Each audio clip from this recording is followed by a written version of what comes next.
The dust hung in the air like a shroud over the small village of Esperanza, settling on everything with the weight of despair and the bitter taste of fear. Marcus Stone Garrett rode his black stallion down what passed for the main street, his pale grey eyes taking in the boarded windows, the hastily erected barricades, and the faces that peered out from behind curtains with the hollow look of people who had given up hope but hadn't yet learned how to die.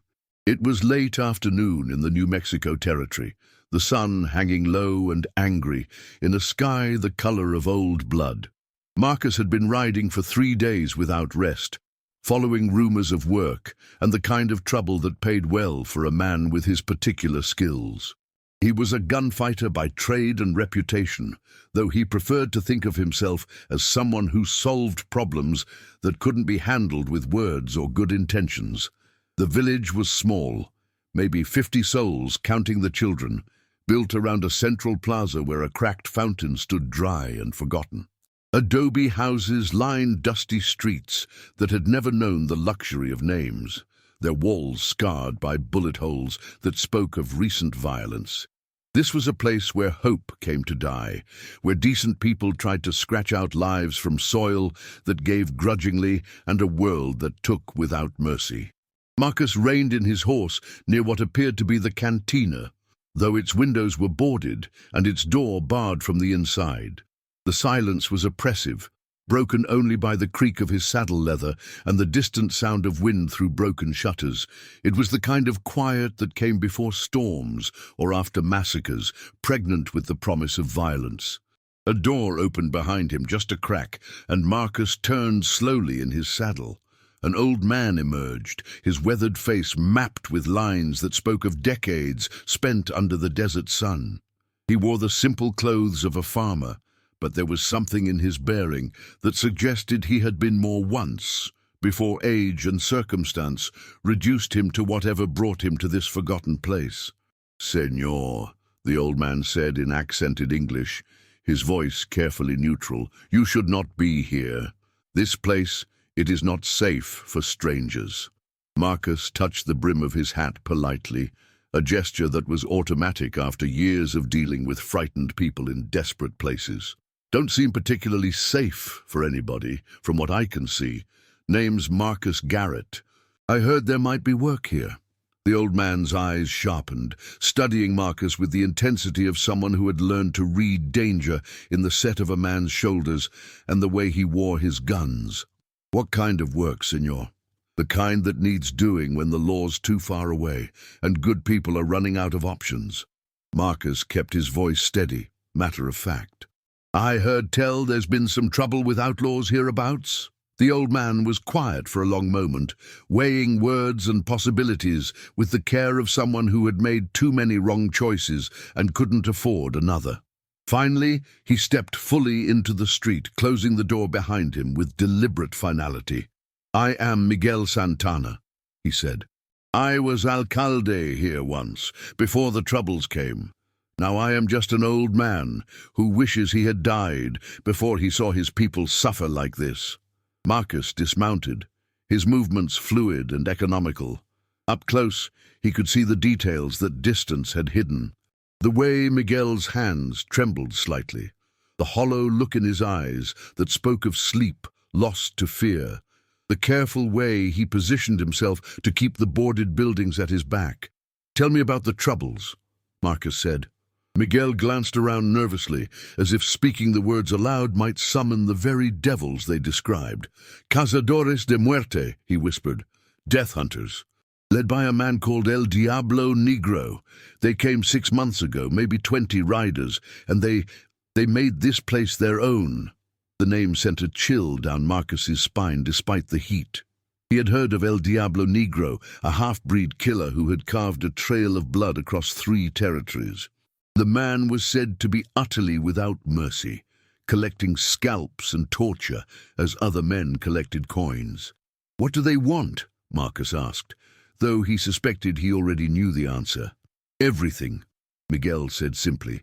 "Our crops, our animals, our women when they choose them. They take what they want and kill anyone who objects. We sent for help," sent riders to the territorial capital, to the army posts. Some never returned. Others came back with word that there are no soldiers to spare, no law willing to ride this far for people who have nothing to offer in return. Marcus felt the familiar tightness in his chest that came when he encountered injustice too pure and brutal to ignore. He'd spent years trying to distance himself from other people's problems, trying to be just a hired gun who did his job and moved on. But there were some things that called to whatever remained of his conscience, some wrongs that demanded an accounting regardless of the price. "When do they come back?" he asked. Miguel's face went pale. "Tonight. They come every week, sometimes more often if the mood takes them. They drink our wine, eat our food, take whatever catches their eye, and if anyone displeases them—" He shuddered, unable to finish the sentence. Marcus nodded, understanding, filling in the gaps that words could not bridge. He had seen the work of men like El Diablo Negro before, had witnessed the kind of calculated cruelty that some people inflicted on others simply because they could. It was a sickness of the soul that no law could cure and no reasoning could reach. "How many people you got here willing to fight?" Marcus asked. Miguel laughed, but there was no humor in the sound. "Fight?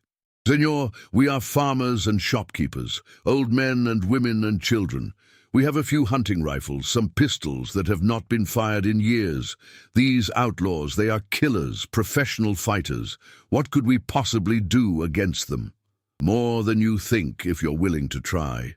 Marcus studied the layout of the village, his tactical mind automatically cataloguing defensive positions, fields of fire, places where determined defenders could make attackers pay dearly for every inch of ground.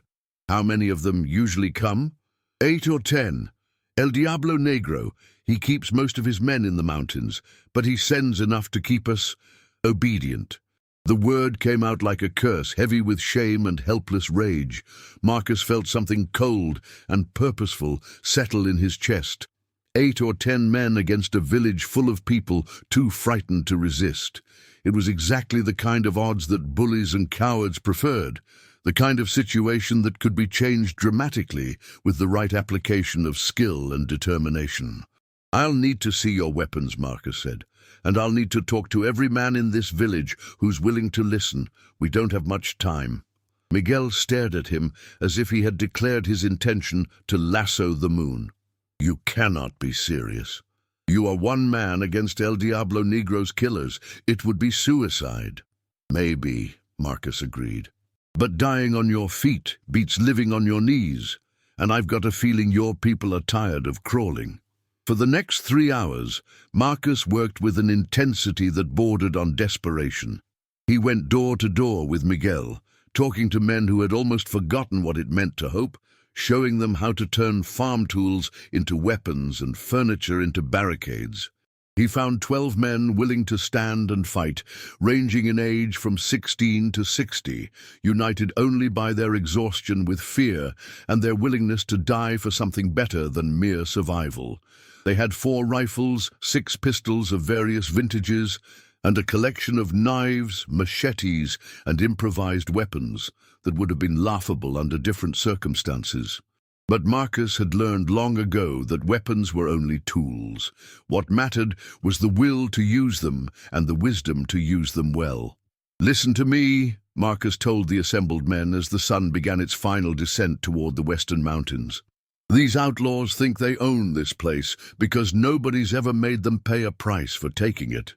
Tonight, we're going to present them with a bill they weren't expecting." He outlined his plan with the methodical precision of someone who had spent years thinking about violence and how to apply it most effectively. The village would become a trap, with defenders positioned to create crossfires and escape routes that would allow them to hit hard and fade away before the outlaws could respond effectively. "The key is to make them think they're facing more opposition than they actually are," Marcus explained. "We move fast, hit them from multiple directions, make them hear gunfire coming from places where we're not. Confusion and fear are our best weapons tonight." A young man named Carlos, barely old enough to shave, raised his hand tentatively. "Senor Garrett, what if we fail?" What if they kill us all? Marcus looked at him steadily, seeing in his face the same desperate hope and barely contained terror that marked all the others. Then we fail fighting for something that matters instead of living for nothing at all. But we're not going to fail, Carlos. We're going to teach these bastards that there's a price for evil, and tonight they're going to pay it in full. As darkness began to settle over the village like a blanket, Marcus made his final preparations. He cleaned and checked his weapons with the automatic precision of someone for whom such rituals had become second nature. His Colt .45 rode in a well-worn holster on his right hip, a second pistol was tucked into his belt, and a Winchester rifle was slung across his back. It was not much against 8 or 10 professional killers, but it would have to be enough. The outlaws came just after full dark, riding into the plaza with the casual arrogance of men who had never faced serious resistance. Marcus watched them from his position behind an overturned wagon, counting heads and assessing threats with the cold calculation that had kept him alive through a dozen similar encounters. El Diablo Negro was unmistakable. A tall man dressed in black leather with silver conchos that caught the moonlight like captured stars. He wore his guns low and tied down in the manner of someone who used them often and well. His face was hidden beneath a wide-brimmed hat, but there was something in his posture that spoke of barely contained violence, of a man who enjoyed inflicting pain as much as most people enjoyed breathing. The other outlaws spread out through the plaza with practiced ease, some dismounting to enter buildings, while others remained mounted to watch for trouble. They moved with the confidence of men who had done this many times before, who expected no resistance and feared no consequences. Marcus waited until they were fully committed, until the mounted men had relaxed in their saddles and the dismounted ones had disappeared into buildings. Then he raised his rifle and put a bullet through the chest of the outlaw closest to the cantina. The man toppled from his horse with a strangled cry, and suddenly the night exploded into chaos. The villagers opened fire from their concealed positions, muzzle flashes lighting up the darkness like deadly fireflies. The outlaws, caught completely off guard, scrambled for cover while their horses reared and plunged in terror. Marcus worked his rifle with methodical precision, shifting position after every shot to avoid return fire. He saw one outlaw fall, then another, their bodies hitting the dust with the finality that only death could provide. The plan was working better than he had dared hope. The outlaws were confused, disorganized, unable to identify where the attack was coming from or how many defenders they faced. But El Diablo Negro was not a man who panicked easily. Marcus heard his voice cutting through the gunfire like a blade, shouting orders in Spanish and English, rallying his men and organizing a counterattack.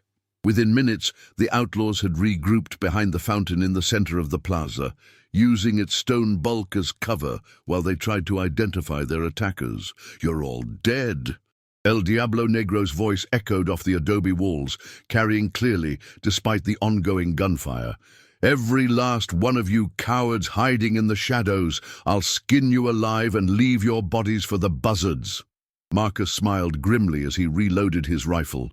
Threats were the first sign that an enemy was feeling pressure, and the fury in the outlaw leader's voice suggested that the night was not going according to his expectations. The battle raged for what felt like hours, but was probably no more than 30 minutes. The villagers fought with the desperate courage of men who had nothing left to lose, while the outlaws responded with the vicious efficiency of professional killers who had survived too many fights to die easily. Marcus found himself moving constantly, appearing in windows and doorways just long enough to fire before melting back into the shadows. He was the wolf among the sheep, the professional among amateurs, and his presence made the difference between a brave gesture and an actual fight. But numbers began to tell. The outlaws were fewer now. Marcus counted only 5 still standing, but they were pressing forward with the kind of systematic advance that spoke of military training. They were using fire and movement, covering each other as they advanced from building to building, slowly but inevitably pushing the defenders back. Carlos went down with a bullet in his shoulder, crying out in pain and fear as blood soaked through his shirt. Old Miguel took a graze across his forehead that left him dizzy and partially blinded. One by one, the villagers were being picked off or driven from their positions. Marcus realized with cold clarity that they were losing. The plan had worked initially, had given them the advantage of surprise and superior position, but raw courage could only carry untrained fighters so far against professional killers. Unless something changed dramatically in the next few minutes, El Diablo Negro would win, and his revenge on the village would be terrible beyond imagining. It was then that Marcus heard the sound that changed everything, the thunder of hoofbeats approaching from the south. Many horses moving fast across hard ground. At first, he thought it might be reinforcements for the Outlaws, more of El Diablo Negro's men riding to help finish what had been started. But as the riders swept into the plaza, Marcus saw immediately that these were not outlaws. They were Apache warriors, perhaps 20 of them, painted for war and armed with rifles and traditional weapons. They struck the remaining outlaws like a hammer blow, catching them completely by surprise and scattering them like leaves before a hurricane. The fight that followed was brief and decisive. The outlaws, already reduced in number and shaken by the unexpected resistance from the villagers, could not stand against the sudden assault by professional warriors who had been fighting for their lives since childhood. Within minutes, it was over. El Diablo Negro himself tried to make a fighting retreat, backing toward his horse, while firing rapidly at the Apache warriors who closed in around him like a pack of wolves. But his luck finally ran out when Marcus stepped from the shadows behind him and put a bullet through his spine, dropping him to the dust where he belonged.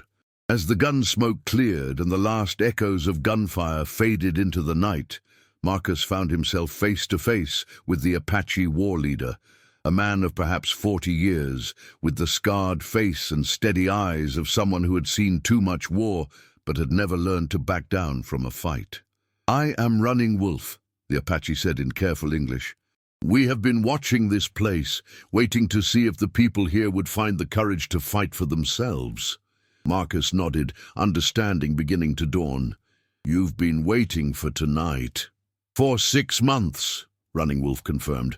"My people, we know what it means to be hunted by men like these. We know what it costs to stand against them, and what it costs to run. When we heard that someone had come to help these people find their courage, we decided it was time to act."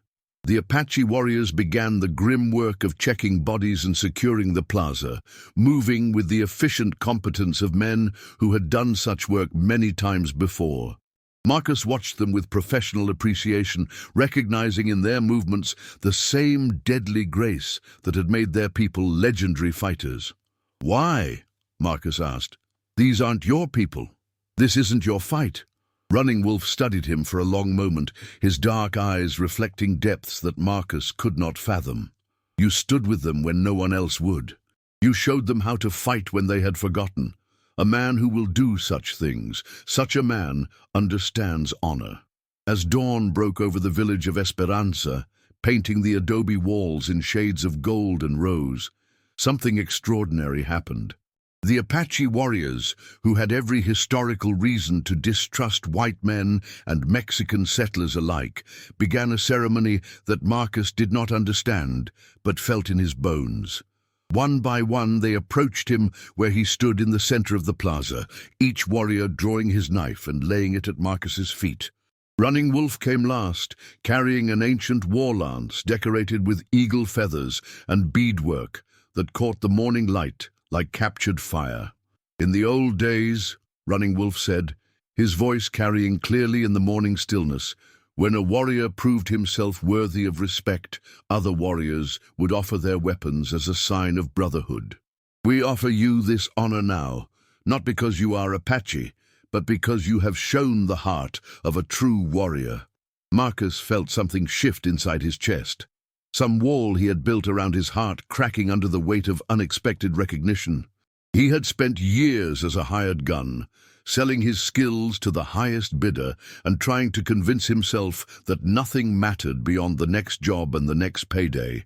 But standing here in the dawn light, surrounded by weapons offered in tribute and faces that showed respect instead of fear, he understood that some things transcended money and convenience. "I'm honored," Marcus said quietly, his voice rough with emotion he had not expected to feel. "More honored than you know." Miguel stepped forward from the crowd of villagers that had gathered to witness the ceremony, his weathered face bright with tears and wonder. "Senor Garrett, how can we ever repay what you have done for us? You have given us back our lives, our dignity, our future." Marcus looked around at the faces that surrounded him, Apache and Mexican, young and old, all united by the shared experience of standing together against overwhelming odds and somehow finding victory. "You already have," he said. "You stood up when it mattered. You fought when you had to. That's payment enough for any man."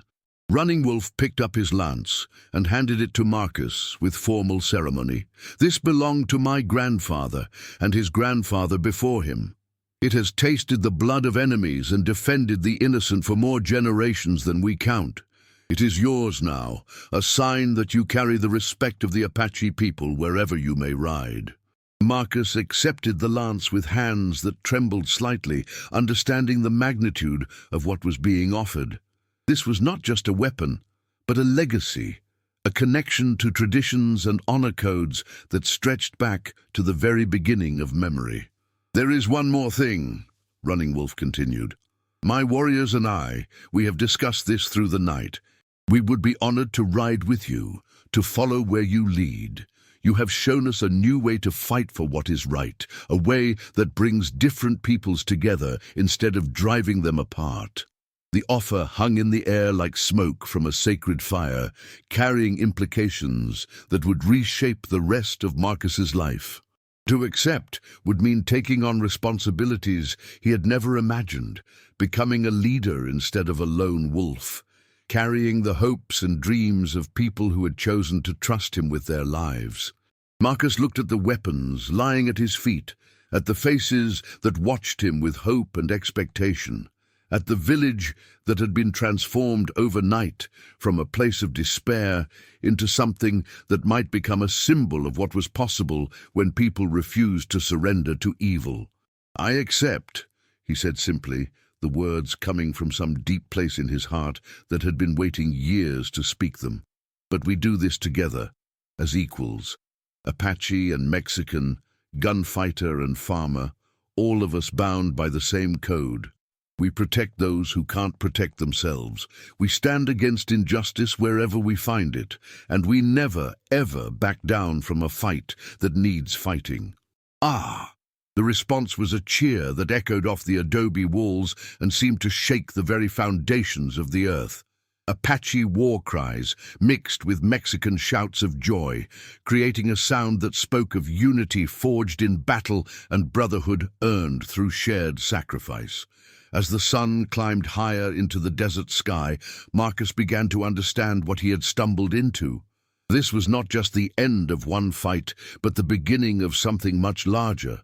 Word would spread of what had happened in Esperanza, of the village that had stood against outlaws and won, of the unlikely alliance between Apache warriors and Mexican farmers and an American gunfighter who had brought them together. Other villages would send for help. Other desperate people would look for someone to show them how to fight for themselves. And Marcus, who had spent years running from any commitment deeper than his next meal, found himself at the center of something that could grow into a force for justice across the entire territory. The Apache warriors began making camp on the outskirts of the village, their presence a visible guarantee that Esperanza would never again be defenseless against those who would prey upon the innocent. The villagers started the work of rebuilding what had been damaged and strengthening what remained, their movements quick and purposeful, with the energy of people who had rediscovered hope. Miguel approached Marcus as he stood examining the war lance that now marked him as something more than just another hired gun. "Senor, there are other villages, other people who suffer as we suffered. Will you help them as you helped us?" Marcus tested the balance of the lance, feeling its perfect weight and the smoothness of wood worn by generations of hands. "We'll help them, Miguel. All of us together. That's what this means now. We're not just individual people trying to survive. We're a brotherhood, bound by honor, and committed to something bigger than ourselves." In the days that followed, Marcus worked with Running Wolf and the village leaders to establish something unprecedented in the territory. A coalition of Apache warriors, Mexican farmers, and anyone else who believed that justice was worth fighting for. They developed plans for mutual defense, systems for sharing information about threats, and protocols for responding to calls for help from other communities. The legend began to spread almost immediately. Stories traveled across the desert of the village that had defeated El Diablo Negro, of the Apache warriors who had sworn allegiance to a white gunfighter, of the new brotherhood that welcomed anyone willing to stand against evil regardless of the color of their skin or the language they spoke. Marcus found himself becoming something he had never intended to be, a symbol of hope for people who had almost forgotten what hope looked like. The war lance became his signature, a visible reminder that honor transcended race and tradition, that courage could unite the most unlikely allies. But more than that, he had found something he had not even known he was looking for, a family, a purpose, a reason to get up each morning that went beyond mere survival.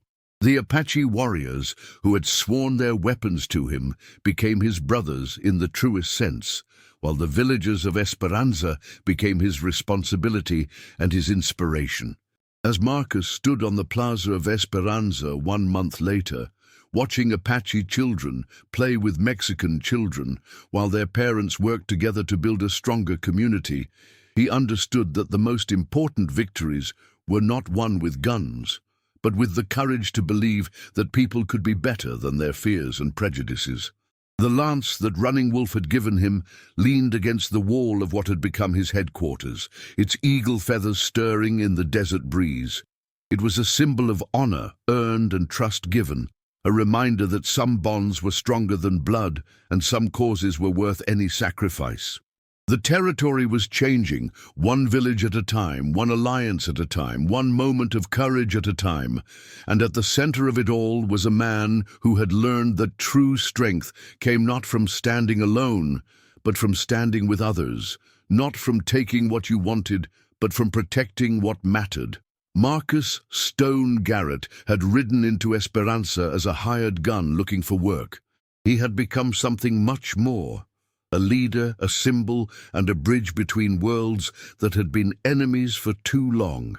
The warriors had sworn their swords to him, but more importantly, he had sworn his life to them and to the cause they all shared. The desert wind carried their story across the vast spaces of the territory, inspiring others to stand, to fight, to believe that change was possible. And in that wind, Marcus heard the voice of the future calling, promising that what they had begun in one small village would grow into something that could transform an entire land. The dawn had brought more than victory. It had brought the beginning of a legend that would outlive them all.